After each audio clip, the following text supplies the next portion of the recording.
7 নম্বর অঙ্কে চলে যাব। 7 নম্বর কোশ্চেনে দেওয়া আছে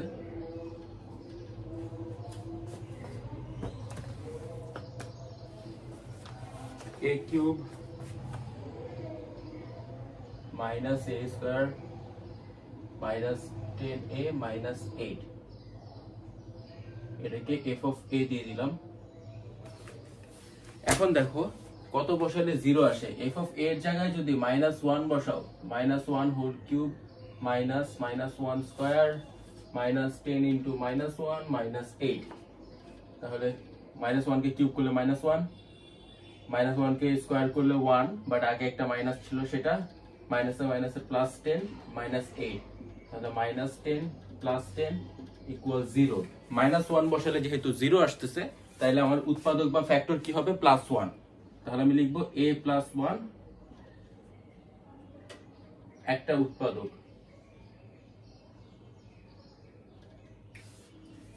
ওকে, তো এবার সমীকরণটা লিখি। ওটার মধ্যে আবার আগের মতো কাজ করতে হবে। সেকেন্ড লাইন খালি রাখবো, থার্ড লাইনে যাব, a প্লাস 1 তিনবার বসাবো। ওকে, এবার দেখো a কিউব বানানোর জন্য কত গুণ করব? a স্কয়ার গুণ করব। a স্কয়ার গুণ করলাম, a cube plus a square হলো। উপরে ছিল মাইনাস a স্কয়ার আর এখানে হচ্ছে প্লাস a স্কয়ার, তার মানে -2a স্কয়ার একটা লাগবে। -2a স্কয়ার দেওয়ার জন্য -2a গুণ করব। -2a যদি এটার সাথে গুণ করি -2a স্কয়ার, -2 এটা আবার +1 এর সাথে গুণ হলে -2a। উপরে ছিল, এটার হিসাব তো ক্লোজ।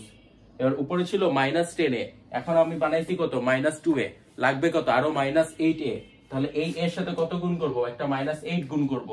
তাহলে এটা মিলে -8a -8, উপরের সাথে নিচেটা মিলায় দেখো পুরো লাইনটা হুবহু মিলে গেছে। এবার আমরা a প্লাস 1 টা কমন দিব। a প্লাস 1 কমন নিলে a স্কয়ার -2a -8 থাকে। যে এটা আর মিডল টার্ম করা যায় কিনা। আমরা কি জানি? এটার সহগ বা কোএফিসিয়েন্ট যেটা থাকবে, এটা সহগ যেটা থাকবে সেটাকে শেষেরটার সাথে গুণ করব। গুণ করলে পাই কত? 8। এবার 4 দুগুণা 8 হয়। দেখো এবার এটাকে মিডল টার্ম করা যায় কিনা। a square -4a plus 2a -8,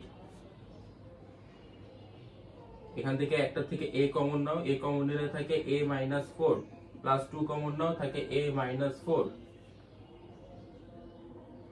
এবার a -4 কমন নিলে থাকে a প্লাস 2। এই তিনটা হচ্ছে আমার উৎপাদক।